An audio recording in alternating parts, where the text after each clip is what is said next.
How many film students have seen this movie?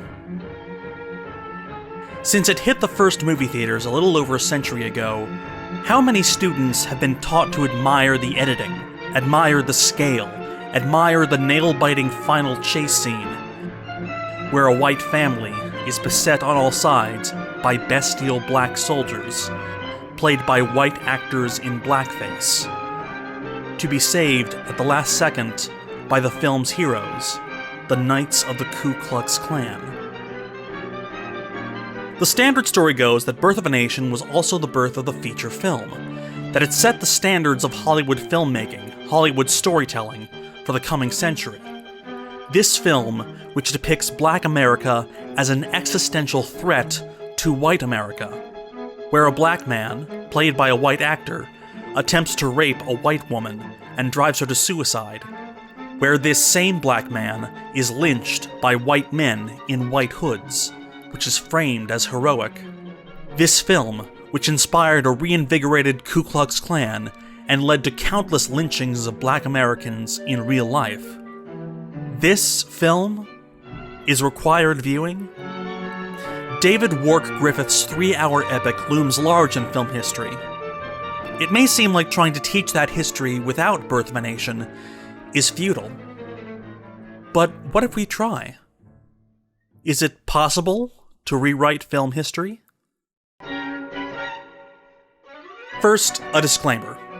It's a common fault when telling film history to give credit to popularization rather than innovation. Innovation is the true driving force of human artistic endeavor. And often, those who claim to innovate merely popularize. This argument isn't meant to erase the film, nor pretend it never happened, nor that it had the impact it did. Rather, it's meant to cut through the hype and the press of the first blockbuster and recontextualize it. After all, Birth of a Nation was a masterpiece not only of filmmaking, but of hype. And this was hyped. Griffith played up the premiere. He hired the LA Philharmonic to perform the score, unheard of at the time. And famously, it was the first film to be screened at the White House. Though in some ways, that seems only natural. President Woodrow Wilson was college buddies with Thomas Dixon, who wrote the novel upon which Birth of a Nation was based, and the film quotes directly from Wilson's history of the American people. President Wilson famously said of it, "It's like writing history with lightning." Hell of a pull quote if you want to market your film. And even before Birth, Griffith proved himself a master at hyping his own accomplishments. After spending 5 years at the Biograph Company, Griffith put out an ad for himself in the New York Dramatic Mirror, listing his many film credits and several innovations of his.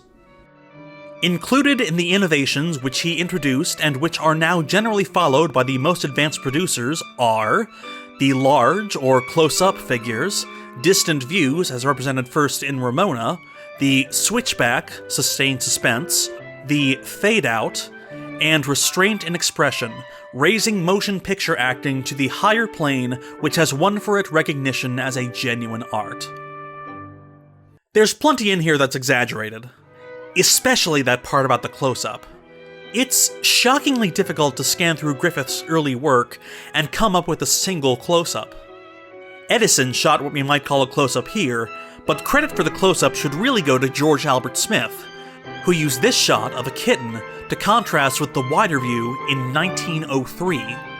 And yes, we have been making cute cat videos since the technology was available.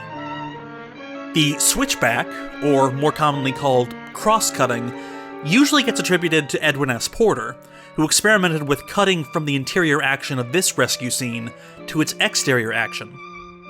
The rest, from the fade-out to nuanced acting, it's tough to say, given the breadth of early filmmaking and how much of it has been lost to history, but one thing he definitely didn't invent was the feature film. Here's one from Australia, dated 1906. Here's one from Italy, dated 1912. And from 1913, out of Sweden, is this film, Ingeborg Holm, with bold staging and acting as nuanced and delicate out of anything by Griffith. But if you really want to understand the magic and melodrama of early filmmaking, look to the films of D.W. Griffith.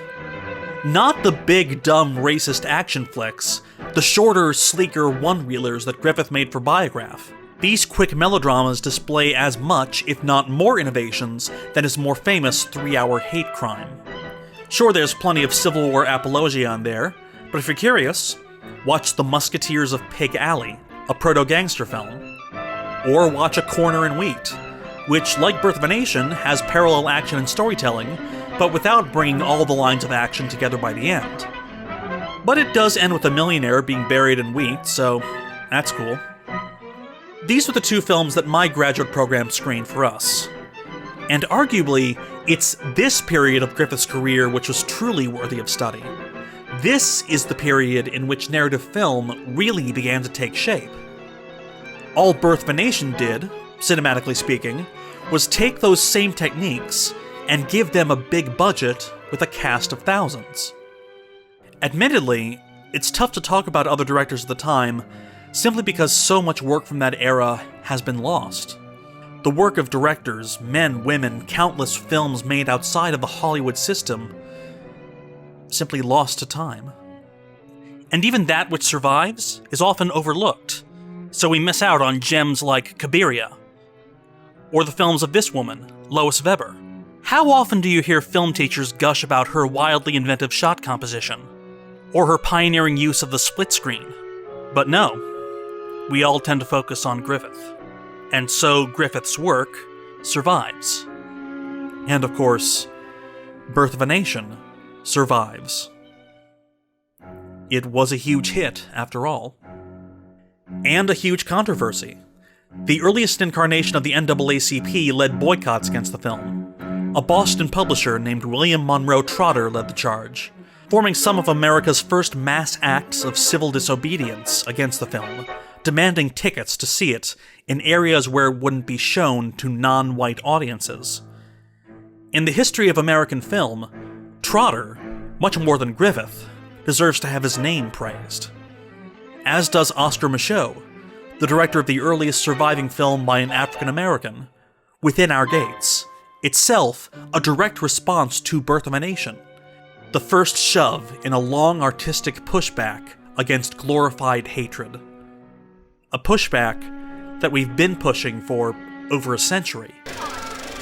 We keep showing Birth of a Nation, even as we keep denouncing it.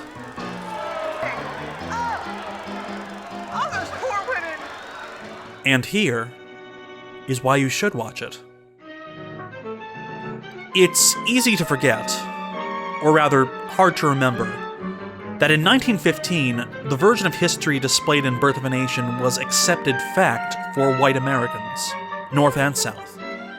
That such a hatred of Black America burned so hot, so openly, for so many. The truly shocking thing about Griffith's racism was how normal it was at the time. The real accomplishment of Griffith was to capture every hideous facet of white supremacist ideology on film. From its terrible psychosexual preoccupation with black male sexuality and fears of mixing the races, to its portrayal of blacks in political life as a threat to democracy, showing some as either too stupid to understand democracy, or wily enough to bend the law to their insatiable lusts. In this scene, newly elected black congressmen leer at white women as they pass legislation legalizing interracial marriage. Even after the much-lauded chase scene in the final beat of the movie, where merely the sight of Klansmen is enough to send potential black voters running scared, and to know how many ways that the American right wing have tried to suppress the votes of American citizens. To see it practiced here with such naked contempt for democracy and humanity is eye-opening. Birth of a Nation should be remembered, not as a great piece of filmmaking, but as a document of normalized hatred, as the clearest expression of American white supremacism in the 20th century. It should be remembered as the national trauma which we've had to undergo, as the psychosis we've yet to eradicate. It should be remembered because generations of Americans actually believed its hateful message. And on some level, many still do. And that, as ugly as it sounds, is why you should watch it.